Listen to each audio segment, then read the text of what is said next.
Andito na naman tayo sa nagbabagang showbiz balita. Panoorin natin ang video sa anak nila Melay Cantiveros at kanilang pagbakasyon sa kanilang pamilya sa Jensen. Panoorin natin ang video nila.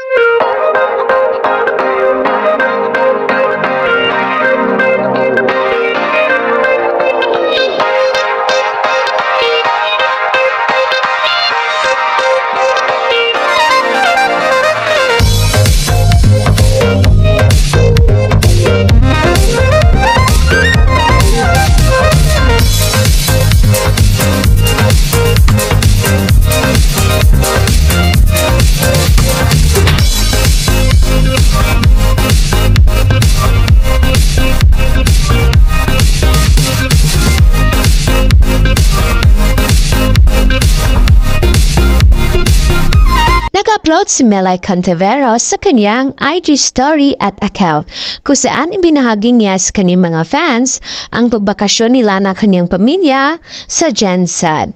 At kasama nga niya ang kanyang mga pinsan kung saan ay napunta sila sa isang resort at doon na ay nagpalaro din si Melay sa kanyang mga relatives doon at masaya ding sumayaw ang kanyang mga anak kasama ang mga pinsan nito. Panoorin natin ang bakasyon nila Melay sa Mindoro at huwag kalimutang maglagay ng komento sa video na ito. Thank you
sa panonood sa nasabing video nila Melay Cantiveros, and for more showbiz update, don't forget to like, subscribe, and share.